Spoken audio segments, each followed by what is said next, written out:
আব্বাস ইবনে আলী, আব্বাস রাদিয়াল্লাহু তাআলা আনহুর ছেলে আব্দুল্লাহ ইবনে আব্বাস যখন তিনি জন্মগ্রহণ করলেন, রাসূলের কাছে নিয়ে আসলেন। রাসূল তার জন্য দোয়া করেন, আল্লাহুম্মা তুফাক্কিহু ফিদ্দিন, আল্লাহ তুমি তাকে দ্বীনের জ্ঞান দান করো, দ্বীনের বুঝ দান করো। আব্বাস রাদিয়াল্লাহু তাআলা আনহুর পুত্র আব্দুল্লাহ ইবনে আব্বাস সম্পর্কে সাহাবীগণ বলেছেন, আব্দুল্লাহ ইবনে আব্বাসের চেহারাও আল্লাহর নবীর মতন ছিল। বলেন সুবহানাল্লাহ। আব্দুল্লাহ ইবনে আব্বাস বলেছেন, আমার খালা মাইমুনা রাদিয়াল্লাহু তাআলা আনহার সাথে রাত্রি যাপন করলেন। অতঃপর আল্লাহর নবী তাহাজ্জুদের নামাজ পর সামান্য ঘুমাতে গেলেন। আল্লাহ তাআলা বলেছেন, আতানিয়াল লাইলাতা রাব্বি তাবারাকা তাআলা ফি আহসানি সূরাতিন, আজকে রাত্রিতে আমার আল্লাহ উত্তম সূরতে আমার সামনে দাঁড়ালেন। সুবহানাল্লাহ। আতানিয়াল লাইলাতা রাব্বি তাবারাকা তাআলা ফি আহসানি সূরাতিন, আল্লাহর হাবিব বলেছেন, আমার সাহাবাগণ আজকে রাত্রিতে আমার আল্লাহ আমার সামনে দাঁড়িয়েছেন। এবার আল্লাহ তাআলা তার হাবিবকে জিজ্ঞাসা করেছেন, হাল তাদরি ফিমা ইয়াখতাসিমুল মালাউল আ'লা, ও আমার নবী মুহাম্মদ, আপনি জানেন নাকি আকাশের ফেরেশতারা কোন বিষয় নিয়ে বিতর্ক করছে? আল্লাহর নবী বলেছেন, আমার মাওলা আমি জানি আকাশের ফেরেশতারা কি নিয়ে বিতর্ক করছে। আল্লাহর নবী বলেছেন, আহসানুল উদুয়া সুম্মা তাল মাসাজিদ, কেউ যদি উত্তম রূপে ওযু করে মসজিদের দিকে গমন করে, কাফফারাতি ফিল কাফফারাতি, একটা কদম দিলে কত পরিমাণ নেকি হবে আকাশের ফেরেশতারা তাই নিয়ে বিতর্ক শুরু করে দিয়েছে।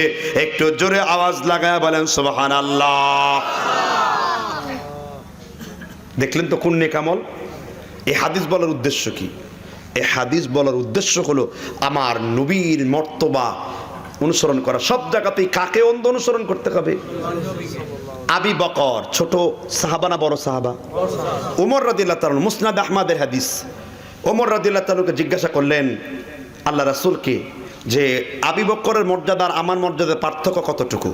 রাসূল ওমরকে ডেকে বললেন, হে ওমর, তোমার সারা রাত্র, সারা জীবন, সারা বছর যত ইবাদত করেছো আমার আল্লাহ এক পাল্লায় করবেন, আর আমার সাহাবা আবু বকরের এক রাত্রি জাগরণ করার সওয়াবকে আল্লাহ এক পাল্লায় করবেন। আল্লাহর কসম ওমর, তোমার চাইতে আবু বকরের এক রাত্রির ইবাদতের মর্যাদা আমার আল্লাহর কাছে বেশি ভারী হয়ে যাবে। নবীগণ সিদ্দিকিন, নবীদের কাতারের পরে সিদ্দিকের কাতার। নবীদের কাতারে কেউ যেতে পারবে না, সিদ্দিকের কাতারে কেউ যেতে পারবে না। আমার আপনার জন্য দুইটা কাতার, একটা হলো শুহাদা আর একটা হলো সালিহিন। আবু বকরের কাতারে কোনো মুসলমান যেতে পারবে না। আবু বকর আল্লাহর নবীকে কেমন ভালোবাসতেন। আল্লাহর নবী সম্পর্কে আবু জেহেল প্রশ্ন করেছে, আবু বকর, যদি মুহাম্মদ কালো একটা দেয়ালকে সাদা বলে, সাদা একটা দেয়ালকে কালো বলে, তুমি কি বিশ্বাস করবে নাকি? আবু বকর আবু জেহেলের কথা শুনে সূরা নিসার 69 নম্বর আয়াত তেলাওয়াত করলেন, ওয়াকাদ সাল্লাইতা ওয়া ইউসাল্লিমু তাসলিমা। আমার নবীর কথা যদি আমার সামনে বলা হয়, মাথাকে নত করে কোন রকমের সন্দেহ দূর করে আমার নবীর কথাকে মানব। শোনো আবু জাহাল, আমার নবী কালো একটা দেয়ালকে সাদা আর সাদা একটা দেয়ালকে যদি কালো বলে, ক্বালা সাদাকা রাসূলুল্লাহ, আমি আমার নবীকে এমন বিশ্বাস করি, আমি আমার নবীকে এমন মহব্বত করি, আমার নবী যদি কালো একটা দেয়ালকে সাদা আর সাদা একটা দেয়ালকে কালো বলে, আমি আবু বকরের কোনো প্রশ্ন নাই, কোনো জিজ্ঞাসা নাই, কারণ ক্বালা সাদাকা রাসূলুল্লাহ, আমার নবী যা বলেছেন সত্য বলেছেন। এটার নাম হলো ঈমান, এটার নাম হলো রিসালাতের প্রতি বিশ্বাস। আল্লাহর নবী যা বলেছেন তা কি বলেছেন? আপনি আল্লাহর নবী সম্পর্কে কতটুকু জানেন? সহিহ মুসলিম বাবে উফাতুন নবী, দ্বিতীয় ভলিউম, 231 পৃষ্ঠা, 4069 নম্বর হাদিস। মাকতুবায়ে রাশেদা দিল্লির ছাপ, দেওবন্দের ছাপ, 138 নম্বর পৃষ্ঠা, বাব উফাতুন নবী সাল্লাল্লাহু আলাইহি ওয়াসাল্লাম। আল্লাহর নবীর সর্বশ্রেষ্ঠ স্ত্রীর নাম কি? আয়েশা। কিছু মানুষ বলে খাদিজা, কিছু মানুষ বলে আয়েশা। এটা আমার আপনার দলিলের দরকার নেই। আল্লাহর নবীর সাহাবা আমর ইবনুল আস রাদিয়াল্লাহু তাআলা আনহু আল্লাহর নবীকে বলেন, ও বিশ্ব নবী, কাকে বেশি মহব্বত করেন? আল্লাহর নবী বলেছেন 3 বার, আমি আমার আয়েশাকে সবথেকে বেশি মহব্বত করি। আল্লাহর আকাশ থেকে আয়েশা রাদিয়াল্লাহু আনহার চরিত্রের সার্টিফিকেটে আল্লাহ 18টির বেশি আয়াত নাজিল করেছেন। তায়াম্মুমের বিধান আমরা মা আয়েশা রাদিয়াল্লাহু আনহার কাছ থেকে পেয়েছি। আব্দুল্লাহ ইবনে জুবাইর আওয়াম রাদিয়াল্লাহু তাআলা আনহুকে প্রশ্ন করা হলো, আম্মাজান আয়েশা কেমন? আব্দুল্লাহ ইবনে জুবাইর রাদিয়াল্লাহু তাআলা আনহু আম্মাজান আয়েশা সম্পর্কে বলেছেন, মুলাযিমান লিস-সুন্নতি মুতাহাররিয়াল লিল খায়রি। আমি আম্মাজান আয়েশা দেখেছি তার জীবনের প্রত্যেকটি কাজ আমার রাসূলকে অনুসরণ করতে। তিনি জীবনে কোনোদিন আমার নবীর সুন্নতকে আমি ছাড়তে দেখি নাই। মুতাহাররিয়াল লিল খায়রি, আমি কোনোদিন কল্যাণমূলক কাজ ছাড়তে দেখি নাই। তাসআলুনি আনিল ফিকহি, যদি শরীয়তের ব্যাপারে কোনো ফতোয়া জিজ্ঞাসা করেছি, মা আয়েশা রাদিয়াল্লাহু আনহা জীবনে এমন কোনোদিন হয়নি যে উত্তর দিতে পারেন নাই। বরং আম্মাজান আয়েশাকে প্রশ্ন করার সাথে সাথে আল্লাহর নবীর হাদিস তিনি মানুষদেরকে শুনিয়ে দিতে পারতেন। আব্দুল্লাহ ইবনে উমর বলেছেন, আম্মাজান আয়েশা রাদিয়াল্লাহু আনহা এত সুন্দর করে আপনি বলেন কি করে? আম্মাজান আয়েশা বলেছেন, সিয়ারু আলামিন নুবালার মধ্যে ইমাম যাহাবী আলোচনা করেছেন। আম্মাজান আয়েশা রাদিয়াল্লাহু আনহা বলেছেন, আমি অতীতের যুগের নবীদের কাহিনী একবার শুনেছি, জীবনে দ্বিতীয়বার শোনার প্রয়োজন পড়ে নাই। আমার নবী আমার কাছে যদি জ্যামিতি, ইতিহাস, ভূগোল বলতো, পরিমিতি বলতো, আমি আয়েশা ব্যাখ্যা সহকারে বলতে পারতাম। অন্য কোন স্ত্রীর ঘরে হাবিয়া যাইতো না। আল্লাহর নবী রাসূলুল্লাহ সাল্লাল্লাহু আলাইহি সাল্লাম আম্মাজান আয়েশার সাথে এক চাদরের নিচে থাকলে জিব্রাইল কামরায় চলে আসতো। আল্লাহর নবী বলেছেন, আয়েশা সিদ্দিকা, তুমি আমার থেকে চলে যাও, আমার ঘরে জিব্রাইল ওহী তাশরীফ করেছেন। আয়েশা রাদিয়াল্লাহু আনহা বললেন, আপনি কত সৌভাগ্যবান, আপনি জিব্রাইলকে দেখেছেন, আমি জিব্রাইলকে দেখতে পারলাম না। আল্লাহর নবী আয়েশাকে এত মহব্বত করতেন। আল্লাহর নবী তাহাজ্জুদের নামাজ পড়তেন, মাঝে মাঝে সিজদার জায়গায় আয়েশা রাদিয়াল্লাহু আনহা তার পাকে বিছিয়ে দিতেন। আল্লাহর নবী সিজদার সময় মা আয়েশার পায়ে সামান্য মৃদু স্পর্শ করতেন। মা আয়েশা রাদিয়াল্লাহু আনহা পাগুলাকে গুটিয়ে নিতেন। আল্লাহর নবী তারপরে আবার সিজদা করতেন, আবার আয়েশা সেখানে পা গুটিয়ে দিতেন। আম্মাজান আয়েশা বলেছেন, মাতান নবী সাল্লাল্লাহু আলাইহি ওয়াসাল্লাম ইন্নাহু লা বাইনা আকিনাতি ওয়া যাকিনাতি ফালা উকরিহু শিদ্দাতাল মাউত লিআহাদিন। আমার নবী মুহাম্মদ রাসূলুল্লাহ আমার এই কুলের উপরে মাথা রেখে শেষ নিঃশ্বাস ত্যাগ করেছেন। আমি রাসূলকে বললাম, রাসূল কেমন কষ্ট হয়? রাসূল বললেন, আয়েশা, উহুদ পাহাড়কে কারো উপর চাপায়া দিলে যে এরকম কষ্ট হয়, তোমার নবীর তার থেকে বেশি কষ্ট হচ্ছে। জিজ্ঞাসা করলাম, ইয়া রাসূলুল্লাহ, এত কষ্ট পাওয়ার কারণ কি? রাসূল বলেছেন, 70 জন সাহাবীর একটা কাফেলা নিয়ে আমি যখন খয়বারের যুদ্ধে গিয়েছিলাম, একজন ইহুদি মহিলা গোশতের মধ্যে, ছাগলের গোশতের মধ্যে বিষ মিশিয়ে দিয়েছিল। ছাগলের গোশত বক্ষণ করে 70 জন সাহাবা দুনিয়া থেকে বিদায় নিয়েছে। আমি যখন 2টা ছাগলের গোশত খেয়ে ফেললাম, আর 4টা টুকরা ছিল ছাগলের বাদা গোশতের টুকরা। বলেছে, ইয়া রাসূলুল্লাহ, ইয়া হাবিবাল্লাহ, আমি ছাগলের গোশতের টুকরা বলেছি। ওই ইহুদি মহিলা আপনাকে হত্যা করার জন্য ওই গোশতের মধ্যে বিষ মিশিয়েছেন। আল্লাহর নবী মুহাম্মদ রাসূলুল্লাহ তিনি বলেছেন, ঈসা নবীর উম্মতেরা তাকে বললে মুজিজা দেখালে মৃত মানুষকে হাত দিলে জীবিত হয়ে যেত। মুসা নবী আল্লাহর সাথে কথা বলতো। ওয়ালি সুলাইমান রিহা ওয়া রাওয়াহুহা শাহরুন। আর সুলাইমান নবী 1 মাসের পথ 1 কদম দিলে ইঞ্জিনবিহীন তত্ত্বের উপর চলে যেত। আর আমি মুহাম্মদ রাসূলুল্লাহর সাথে রান্না করা ভাজা ছাগলের টুকরা সাক্ষ্য দিয়েছে আমি বিশ্ব নবী মুহাম্মদ রাসূলুল্লাহ সাল্লাল্লাহু আলাইহি ওয়াসাল্লাম। সহিহ বুখারীতে হাদিসটি বর্ণিত রয়েছে। আপনি কি বুঝলেন আমার নবী সম্পর্কে? আমার রাসূল সাল্লাল্লাহু আলাইহি ওয়াসাল্লামের একজন গোলাম ছিলেন, সাফিনা রাদিয়াল্লাহু তাআলা আনহু। কার গোলাম? আনাস রাদিয়াল্লাহু তাআলা আনহু খাদিম ছিলেন, গোলাম ছিলেন না, কিন্তু গোলাম ছিলেন। কি নাম বলেছি? সাফিনা রাদিয়াল্লাহু তাআলা। কোথায় পাবেন? মেশকাত অধ্যায় বাবে কারামতে আউলিয়া, ওলিদের কারামত অধ্যায়ে নূর মোহাম্মদ আজমি অনুবাদ করেছেন 7ম খণ্ড 5052 পৃষ্ঠায়, মেশকাত সানি 2য় ভলিউমে 148 নম্বর পৃষ্ঠায়, মাদ্রাসা পাঠ্য বই মেশকাত দেওবন্দে সাপ, যেটা কমিতে পড়ানো হয় দাওরার আগে, সেখানে হাদিসটি উল্লেখ রয়েছে।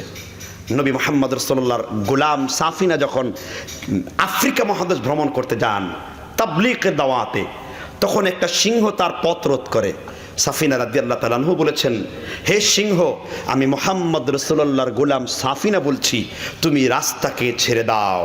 সিংহ বলল, খল্লু সাবিলাহুম, আমি তোমার রাস্তাকে পরিষ্কার করে দিলাম, আর এই জঙ্গলের কোনো হিংস্র প্রাণী তোমাকে প্রশ্ন তো দূরের কথা, তোমাকে ডিস্টার্ব করবে না, কোনো প্রাণী তোমার দিকে হাত তুলে তাকাবে না, কারণ আমি সিংহ গ্যারান্টি দিয়েছি, কারণ তুমি আমার হাবিব মুহাম্মদ রাসূলুল্লাহর গোলাম। কি বুঝলেন? রাসূলের মর্তবা আছে না নাই? আনাস ইবনে মালিক রাদিয়াল্লাহু তাআলা আনহু বলেন, আল্লাহর নবী মুহাম্মদ রাসূলুল্লাহ সাল্লাল্লাহু আলাইহি ওয়াসাল্লাম বলেছেন, হে আনাস, আমাকে একটু তাহারাতের ব্যবস্থা করে দাও, পবিত্রতার ব্যবস্থা করে দাও। আল্লাহর নবী বলেছেন, প্রস্রাব করব, পবিত্রতা হাসিল করব, এখন তো আমার জন্য পর্দার দরকার। আল্লাহর রাসূল দুইটা গাছের পাতা ধরে টান দিলেন, শিকড় শুদ্ধ আল্লাহর নবীকে পাহারা দেওয়ার জন্য রাসূলুল্লাহ সাল্লাল্লাহু আলাইহি সাল্লামের মাঝখানে দাঁড়িয়ে গেলেন। আল্লাহর নবী প্রস্রাবের হাজত ছাড়লেন, যেখান থেকে গাছগুলো উঠে এসেছে আবার ওইখানে গাছগুলো একা একা চলে গেছে। এটা ছিল আমার নবী মুহাম্মদ রাসূলুল্লাহর মুজিজা। আল্লাহর নবী বলেছেন, আকিমু সুফুফাকুম কানা আহাদুনা ইয়ালযাকু মানকিবাহু বিমানকিবি ওয়া সাহিবিহি কদমাহু বিকদমিহি। নামাজের মধ্যে যখন দাঁড়াবে তোমাদের কাতারগুলোকে সোজা করে দাঁড়াও, কারণ ফা ইন্নী ওয়ারাকুম মি ওয়ারাই যাহরি, আমি রাসূল সামনের কাতারে দাঁড়ায়া তোমাদের পিছনের কাতারগুলো দেখতে পাই, কার কাতার বাঁকা, কার কাতার সোজা। সহিহ বুখারী কাতার সোজা অধ্যায় 204 নম্বর হাদিস, কিতাবুস সালাত, এখানে হাদিসটি উল্লেখ করেছে। কি বুঝলেন? এটা রাসূলের কি ছিল? আপনারা সেই রাসূলকে অনুসরণ বাদ দিয়ে কাকে অনুসরণ করেন? মা খাদিজা রাদিয়াল্লাহু আনহা, নাম শুনেছেন না? মা খাদিজা রাদিয়াল্লাহু আনহা অনেক উঁচুতে, প্রায় বহু ফুট উঁচুতে খাবার তিনি নিয়ে যেতেন। আমার রাসূল হেরা গুহায় আল্লাহর হুকুমে তিনি ওহীর প্রশিক্ষণ দিতেন। তখন মা খাদিজা রাদিয়াল্লাহু আনহা বলেছেন, হে আল্লাহর রাসূল, আমি যতদিন আপনার কাছে খাদ্য নিয়ে আসতাম, এই দুই পাশের দুইটা পাহাড় আমাকে প্রতিদিন ডেকে বলতো, খাদিজা তুমি যার জন্য খাবার বহন করে নিয়ে যাও, তিনি শেষ নবী মুহাম্মদ রাসূলুল্লাহ। বুখারী মুসলিমের হাদিস। তাহলে নবীর মর্যাদার কম না বেশি? আমরা তো আমার নবীকে চিনি না। আমার নবীর এক বাহুতে জান্নাতের 11 জন, পৃথিবীর 3000 যুবকের শক্তি দিয়ে দেওয়া হয়েছে। বুখারীতে এসেছে, রাসূল আপনি 11টা বিয়ে করেছেন, আমিও করব। রাসূল বলেছেন, এক রাত্রে 11 জন স্ত্রী ব্যবহার করার শক্তি আমার আল্লাহ আমার ধমনীতে দিয়েছেন। সুবহানাল্লাহ কইবেন না? আমি রাসূলের মতন শক্তিশালী পৃথিবীর কেউ না। আব্দুল্লাহ ইবনে উবাইদ, কাফিরদের লিডার, মুনাফিকদের সর্দার, যখন তিনি মৃত্যু সজ্জায় বলেছিলেন, কেমন কষ্ট লাগতেছে তোমার মুহাম্মদের থুতু লাগার কারণে, মুহাম্মদের বর্ষা ছোঁয়াতে। আব্দুল্লাহ ইবনে উবাইদ বলেছেন, বিশ্বাস করো মুহাম্মদের থুতুর এত প্রভাব, মুহাম্মদের বর্ষার এত প্রভাব, মুহাম্মদ আমাকে বর্ষা নিক্ষেপ করে নাই, সামান্য একটু ছুঁয়েছে, মনে হচ্ছে আমাকে কেউ জীবিত চামড়া তুলে নিচ্ছে। আল্লাহর কসম করে বলি, মুহাম্মদ যদি আমার দিকে বর্ষা নয়, যদি সামান্য থুতু নিক্ষেপ করতো, আমি টুকরা টুকরা হয়ে জমিনের মধ্যে নিঃশ্বাস হয়ে যেতাম, কারণ আমার নবী মুহাম্মদ রাসূলুল্লাহ কোনো স্বাভাবিক মানুষ নন। তিনি বাশার বলতে তিনি হলেন বেমেসাল বাশার, অতুলনীয় নবী। তিনি বাশার, তবে তিনি কি বেমেসাল বাশার, তোমার আর আমার মতো বাশার না, তিনি অনন্য, অতুলনীয়, সাধারণ বাশার। এই জন্য নবীদের শান মান নিয়ে কথা বলতে গেলে খুব সাবধান। নবীরা গুনাহ করেছেন, যেই বেটা বলেছে ওর বউ অটো তালাক, আর ও ব্যক্তি টাটকা কাফের হয়ে গেছে। নবীদের কোনো কি নাই? নবীরা যে ভুল করেছে ও টাটকা ইবলিশ কি চামুন্ডা হয়ে গেছে। নবীদের যে ভুল, এটা আওলার ভুল, আল্লাহ নবীর মাধ্যমে করাইছেন। কেন? উম্মতের শিক্ষা দেওয়ার জন্য। 4 রাকাতের জায়গায় তিনি 5 রাকাত জোহরের নামাজ পড়ে ফেলেছিলেন। জিব্রাইল বললেন, রাসূল একটা সেজদায়ে সাহু দিয়া আপনার উম্মতকে শিখাইয়া দেন, নামাজে ভুল হলে কিভাবে সেজদায়ে সাহু করতে হয়। বাড়িতেই বুঝে সুবহানাল্লাহ বললেন। তাহলে এবার ফিতনার দ্বিতীয় ধাপ নিয়ে আলোচনা করব। এটা তো গেল এটাই যে আপনি ইহুদি খ্রিস্টানদের পরিবর্তে কাকে ইত্তেবা করবেন? কাকে ইত্তেবা করবেন? ইত্তেবা রাসূলরে ইত্তেবা করলে কি পরিমাণ সওয়াব হয় দেখেন। একটু ইত্তেবা দেই, এই যে নামাজ পড়তে যান, এক ওয়াক্ত মেসওয়াক করে নামাজে দাঁড়ালে কত গুণ সওয়াব? আল্লাহর দরবার কি এত এত অল্প যে 70 গুণ নিয়ে আল্লাহ বসে আছেন? আরো বেশি। প্রথম কথা হলো হাদিস সহিহ নয়, আমি বলিনি, উস্তাদ আব্দুল মালিক প্রচলিত জাল হাদিসে লিখেছেন হাদিসটা একেবারে নিতান্ত দুর্বল, আর দাঈফ জিদ্দান বাতিলান ওয়াল মুনকারান। তাই বলে কি সহিহ হাদিস নেই? সহিহ হাদিস কি বলবো? রাসূল বলেছেন কোন উম্মত যদি মেসওয়াক করে নামাজে দাঁড়ায় তার পেছনে এক কাতার ফেরেশতা দাঁড়ায়। সুবহানাল্লাহ। শুধু দাঁড়ায় না, যখন এই ব্যক্তি নামাজের কোরআন তেলাওয়াত করে তখন ফেরেশতার ঠোঁট ওই বান্দার সাথে মিলিয়ে দেয়। আর যখনই এই মেসওয়াক করে সে কিরাত পড়ে ওই কিরাতটা ফেরেশতাদের পেটে প্রবেশ করে। কারণ রাসূল বলেছেন ফা ইন্নাহা তুরুকুল কোরআন, কারণ মুমিনদের মুখ হলো কোরআনের রাস্তা। আর ফেরেশতার আপনার তেলাওয়াত যখন ফেরেশতার পেটের মধ্যে যায়, ফেরেশতা আনন্দে উদ্বেলিত হয়ে বলে আল্লাহ তোমার এই গোলাম মেসওয়াক করে দাঁড়িয়েছে, আল্লাহ তুমি তার শান শৌকত মর্যাদাকে বৃদ্ধি করে দাও। হাদিস মুসান্নাফে আব্দুর রাজ্জাক 8076 নম্বর। এত সুন্দর সহিহ হাদিস থেকে আপনি মেসওয়াক করেন না কেন? আমরা দুর্বলটার পাশে সহিটা বলবো যাতে আমল করা যায়। একটা সুন্নত জিন্দা করলে কত নেকি? 100 গলা কাটা শহীদের সওয়াব। এই হাদিস মিথ্যা। সহিহ কি? আমার নবী বলেছেন ফিতনার জামানায় কেউ যদি একটা সুন্নাতকে জিন্দা করে মান দাল্লা আলা খায়রিন ফালাহু মিসলু আজরি ফাইলি, 50 জন সাহাবা আমল করলে যেই রকম সওয়াব পেত ওই রকম পরিমাণ সওয়াব আল্লাহ তাআলা আমল নামায় লিখে দেন। সুবহানাল্লাহ। সাহাবীগণ বলেন একটা মৃত সুন্নাত জিন্দা করলে কি রকম? 50 জন সাহাবা। নবী বললেন আবু বকর যেমন সাহাবা, ওমর যেমন সাহাবা, ওসমান যেমন সাহাবা, এই রকম প্রথম সারির 50 জন সাহাবার আমলকে এক পাল্লায় করবেন। আমলের পরিমাণ সওয়াব আপনার পাল্লাতে ভারী করা হবে। কি করলে? মৃত একটা সুন্নতকে যদি সমাজের মধ্যে চালু করতে পারেন।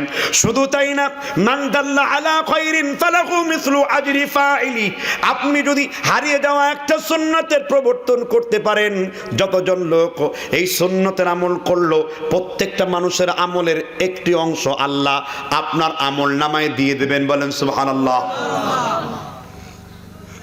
কত সুন্দর হাদিসের ভান্ডার আছে, কোরআনের কত জ্ঞানের ইলমের কত বড় ভান্ডার আছে। লেখা নাই, পড়া নাই, এনা ওয়াহাবি এনা ওয়াহাবি, এ তো কুছ ভি নেই। আম কাটের তক্তা নামের বক্তা বাংলাদেশে কতগুলো বের হয়েছে, কোরআন নাই, হাদিস নাই, মানুষের সামনে বয়ান নাসিহা পেশ করছে। ঠিক না বেটি? জি, এরকম। এবার আমরা ফিতনা নাম্বার 2 নিয়ে কথা বলবো, রাগ করবেন না তো? জি, এই 2 নাম্বার ফিতনা হলো আল ফিতনাতু দুনিয়া, দুনিয়ার ভালোবাসার ফিতনা। দুনিয়া ভালোবাসে না? নবী সাল্লাল্লাহু আলাইহি সাল্লাম বলেছেন যে মানুষ এত বেশি দুনিয়া পূজারী হবে, যদি আমিও আল্লাহর কসম আমি আমার দিকে কথা বলি, আমার মতো ব্যক্তির কলবে যদি 1 বিন্দু পরিমাণ দুনিয়া থাকে, আমার মতো ব্যক্তির কলবে, আল্লাহর কসম আমি কখনো জান্নাতে প্রবেশ করতে পারবো না। 100% দুনিয়া মুক্ত থাকতে হবে আপনাকে। হুব্বুদ দুনিয়া কুল্লু রাসি খাতিয়া, দুনিয়ার ভালোবাসা হলো সমস্ত পাপের মূল। কয় হুজুর দুনিয়া কি আখিরাত কি? আহমেদ ইবনে হাম্বল নাম শুনেছেন তো? 10 লক্ষ হাদিসের মুহাদ্দিস ছিলেন। কি নাম বলেছি? আহমেদ ইবনে হাম্বল। ইমাম হাম্বল মৃত্যু শয্যায় যখন আছেন একটি কথা 3 বার বললেন, লা বা'দা লা বা'দা লা বা'দা, এখনই নয়, এখনই নয়। ইমাম হাম্বলের ছেলে, ইমাম হাম্বলের মতন ওই যুগের শ্রেষ্ঠ মুহাদ্দিস ছিলেন, বিখ্যাত কিতাব লিখেছেন আরবিতে কিতাবুস সুন্নাহ। ইমাম হাম্বলের ছেলের নাম হলো মুহাদ্দিস আব্দুল্লাহ। ইমাম আব্দুল্লাহ জিজ্ঞেস করলেন, পিতাজান আপনি কাকে বললেন লা বা'দা লা বা'দা? এখনই নয়, এখনই নয়, কাকে বলেছেন এখনই নয়? ইমাম হাম্বল বললেন, মৃত্যুকালে মানুষ যখন মৌতের দরজায় চলে যায়, শেষবারের মতো শয়তান মানুষকে ধোঁকা দেওয়ার জন্য চেষ্টা করে, শয়তানের পিয়ালা যে ব্যক্তি পান করে ওই ব্যক্তি জাহান্নামী হয়ে যায়। এই জন্য রাসূল বলেছেন, ইন্নামাল আমালু বিল খাওয়াতিম, মানুষের শেষ কাজের উপরে তার ফয়সালা নির্ভর করবে।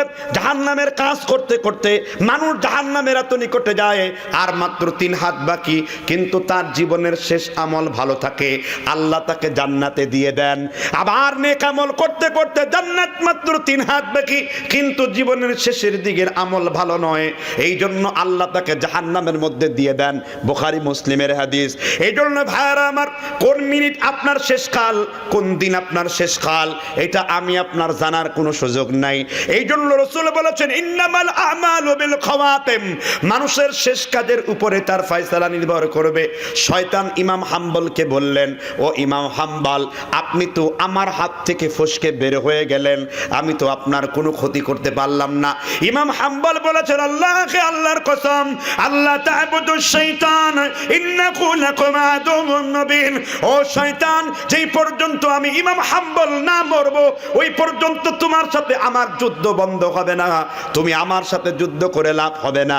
ইমাম হাম্বলের বক্তব্য শুনে শয়তান বকুদরে আঙ্গুল কামড়াতে শুরু করলো। ইমাম হাম্বল, ইলম এবং আমলের কারণে তুমি আজকে বেঁচে গেলে, কিন্তু এই উম্মতের অনেক লোক কিন্তু বেঁচে থাকতে পারবে না। কিসের খপ্পর থেকে? কতটুকু ঈমান আনলে পরে মৃত্যুর দরজায় কথা বলতে পারে। আর আপনি, আমার আমল নামায় কি আছে? কতটুকু নামাজ আছে? কয়টা নফল নামাজ আছে? কয় ওয়াক্ত তাহাজ্জুদ নামাজ আছে? কয়টা উত্তম কথা আছে? কয়টা খাস পর্দা আছে? কয়টা মানুষকে ভালো কাজের কথা আদেশ করার কথা আছে? কুনতুম খায়রা উম্মাতি উখরিজাত লিন-নাস। কতটুকু আমরা করতে পেরেছি? 10 লক্ষ মুহাদ্দিসের যখন এই অবস্থা, আমাদের অবস্থা কি? ইমাম হাম্বল একটি উপদেশ দিয়েছেন। কি দিয়েছেন? তিনি বলেছেন, তার বিখ্যাত কিতাব কিতাবুজ জুহুদ 1 নম্বর খণ্ড 37 নম্বর পৃষ্ঠা, শামিলার রিপোর্ট অনুযায়ী হাদিস নাম্বার 274, তিনি বলেছেন, ইমাম হাম্বল, প্রত্যেকটা মানুষ প্রতিদিন যেন একবার হলেও সাহাবী আবি জর গেফারি রাদিয়াল্লাহু তাআলা আনহুর জীবনীটা একবার করে পড়ে সেজন্য রাত্রে ঘুমাতে যায়। এই সাহাবীর হাদিসটি বলেই আজকের এই পয়েন্টটা বলে আলোচনা শেষ করব, নাকি লম্বা হয়ে যাচ্ছে না আলোচনাটা অনেক? কিন্তু চলার মাঝখানে হঠাৎ করে মাঝে মধ্যে 2-1 ব্যক্তি যখন এখান থেকে উঠে চলে যায়, এর মানে এটা প্রমাণ হয় যে আপনার উঠে যাওয়া মনে হয় কোরআন হাদিস থেকে বড়। ভাই সব, আমি নিজের কোনো একটি কথাও বলেছি? আমি নিজে কি করি, অনেক বক্তারা এসে মাহফিলে বসে কোথায় কি করছে না করছে এগুলো বয়ান করে। আউযু বিল্লাহ, মাআদাল্লাহ। এগুলো আল্লাহর নবী সিফত ছিলেন না। আল্লাহর নবী অল্প নসিহত করতেন। জীবনের সব থেকে বেশি যিনি নসিহত করেছিলেন সেটা ছিল 17 মিনিট। কয় মিনিট? বিদায় হজের ভাষণে 1.25 লক্ষ সাহাবা ছিল, 1,16,000 সাহাবা। প্রথম কাতারের সাহাবা যেই শব্দ রসুলের কথা শুনতে পেয়েছে, শেষ কাতারের সাহাবা একই শব্দ রসুলের কথা শুনতে পেয়েছে। হুজুর কোথায় পেয়েছেন? সিরাতে খাতামুল আম্বিয়া, মুফতি শাফি রহমতুল্লাহ আলাইহি 29 নম্বর পৃষ্ঠা। এছাড়া হাদিসটি জাদুল মাআদ, ইমাম ইবনুল কাইয়্যিম আল জাওজি কাইফা সালাতুন নবী অধ্যায় 84 পৃষ্ঠা হাদিসটি উল্লেখ করেছেন। নবী মুহাম্মদ রাসূলুল্লাহ সাল্লাল্লাহু আলাইহি ওয়াসাল্লাম। এজন্য আমাদের মৃত্যুর প্রিপারেশন নেওয়ার দরকার আছে না নাই? প্রত্যেক দিন মৃত্যু কার জীবনী পড়বেন? কেন আবু যর গেফারি? আল্লাহর নবীর পরে আবু যর গেফারি এমন একজন সাহাবা যিনি কোনোদিন জীবনে কবিরা গুনাহ করেন নাই। কে? জীবনে কোনোদিন কি করেন নাই?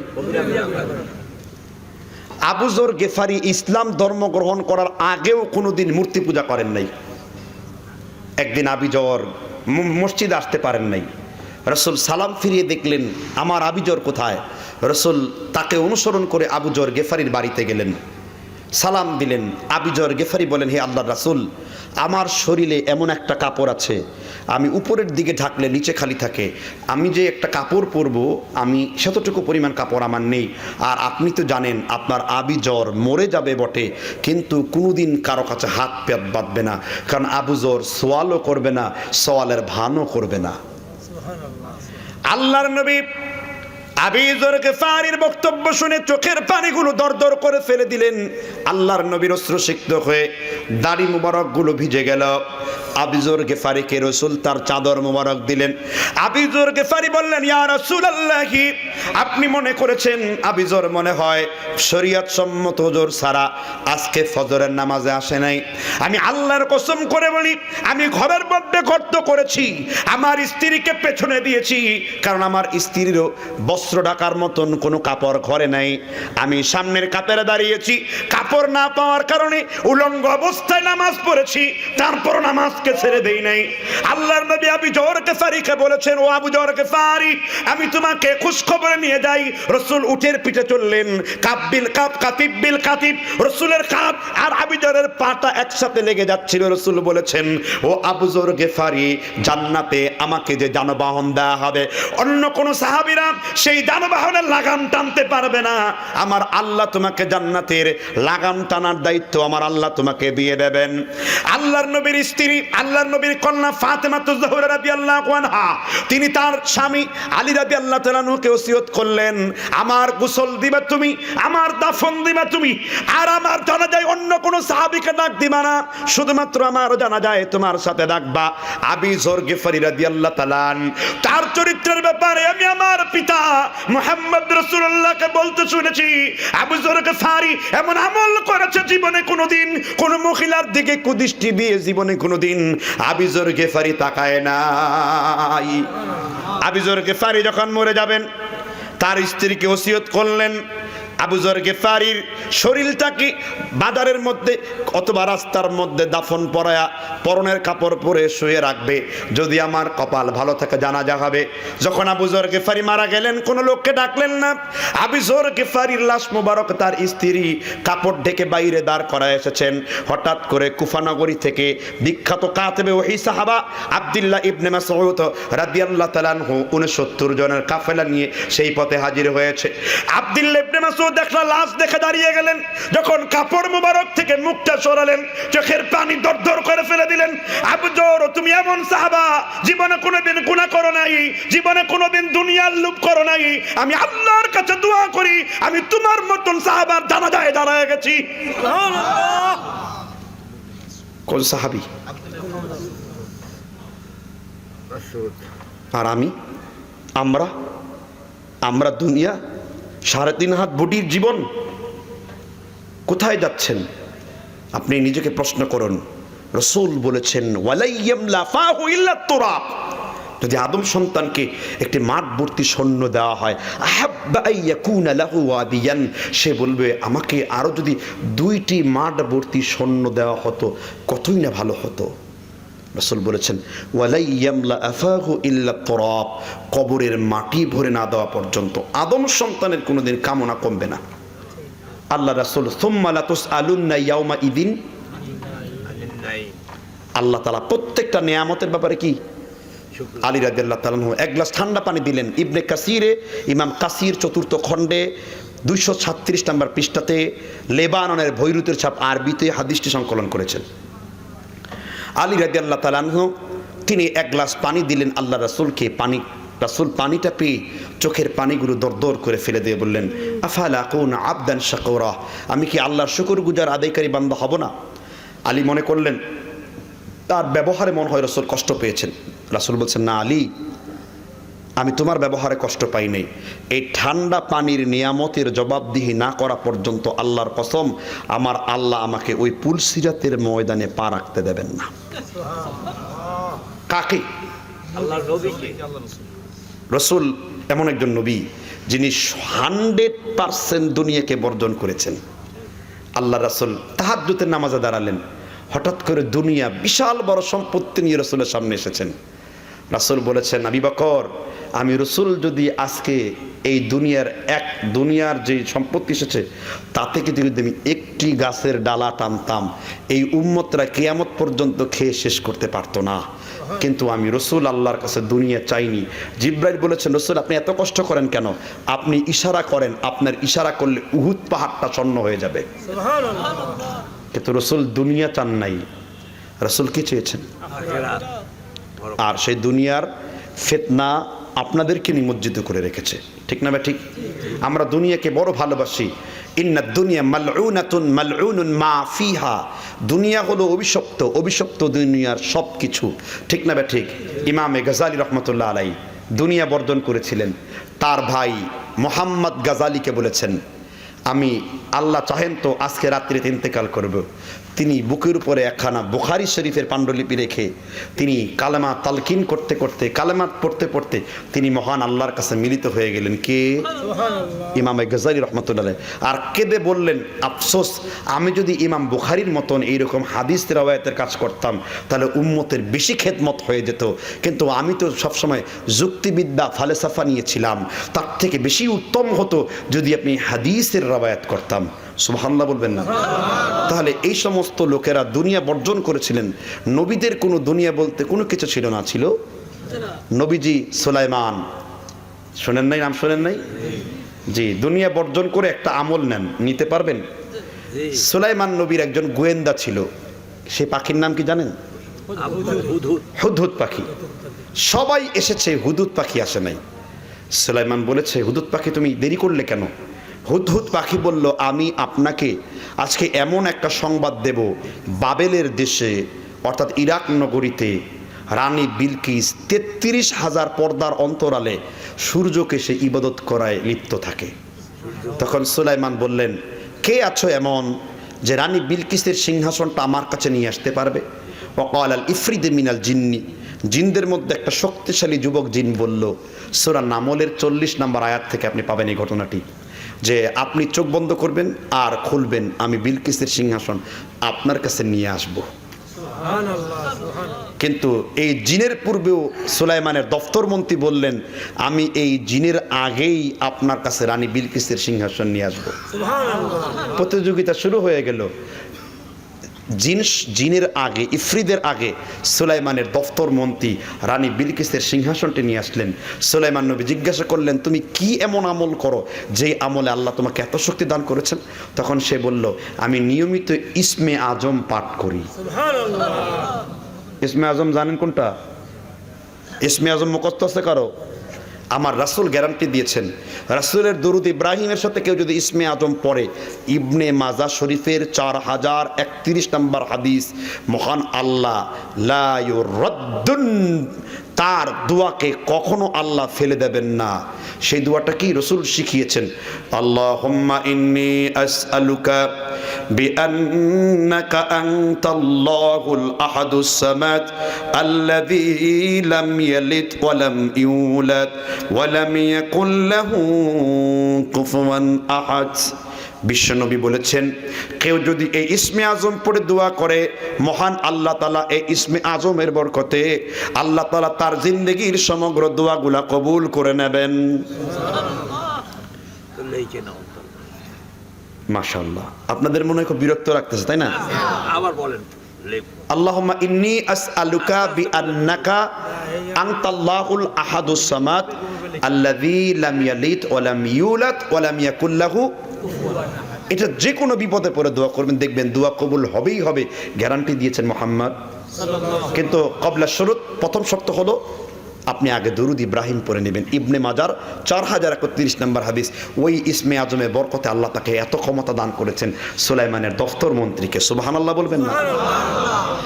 তাহলে দুনিয়া বর্জন করবেন, নিজের জিহ্বাকে সবসময় আখিরাতমুখী করবেন। কথা বুঝতে পারছেন কিনা? এবার একখানা হাদিস আপনার সামনে পাঠ করব। রাসূল বলেছেন, ইন্নাদ দুনিয়া মালউনাতুন মালউনুন মা ফিহা, দুনিয়া হলো অভিশপ্ত, অভিশপ্ত দুনিয়ার সবকিছুই। 4টা জিনিস অভিশপ্ত নয়। কয়টা জিনিস? ইল্লা যিকরাল্লাহ, যে ব্যক্তি সকাল সন্ধ্যায় আল্লাহর জিকিররত থাকে। রাসূল বলেছেন, কেউ যদি সহবাস করার জন্য বিসমিল্লাহ বলে তার স্ত্রীর উপর থাকে, মুসলিম শরীফে বর্ণনা এসেছে, ওই ব্যক্তি যেন আল্লাহর ইবাদতে লিপ্ত থাকে। কেউ যদি টয়লেটে যাওয়ার পূর্বে বিসমিল্লাহ বলে ঘর থেকে বের হয়ে টয়লেটে যেয়ে বলে আল্লাহুম্মা ইন্নী আউযু বিকা মিনাল খুবুসি ওয়াল খাবাইস, আল্লাহ রাসূল বলেছেন ওই ব্যক্তি আল্লাহর ইবাদতে লিপ্ত রয়েছে। যেই মা গর্ভে হামেল করে সন্তানকে প্রসব করেছে, প্রসব বেদনার সাথে সাথেই আল্লাহ তাআলা তার সমস্ত গুনাহকে মাফ করে দিয়েছেন। আর যখন প্রসব বেদনা দিয়ে যদি মা মারা যায়, আল্লাহ তাকে বিনা হিসেবে শহীদের দরজা দিয়ে জান্নাতের মধ্যে প্রবেশ করিয়ে দেবেন। ইসলাম কত সুন্দর, কত বিউটিনিস। ইল্লা বিযিকরাল্লাহ, যে ব্যক্তি আল্লাহর জিকির করে সে অভিশপ্ত নয়। আর কারা? ওয়ামা ওয়ালাহ, আর যে ব্যক্তি কবিরা গুনাহ থেকে মুক্ত আছে, আল্লাহর নৈকট্যশীল বান্দা। ইমামে জাফর আত-তাহাবি আশ-শারহে মাআনিল মুত্তাসারের লেখক আকীদাতুত তাহাবির মধ্যে আলোচনা করেছেন, যে ব্যক্তি প্রত্যেক কবিরা গুনাহ থেকে মুক্ত সেই আল্লাহর ওলি। যে কবিরা গুনাহ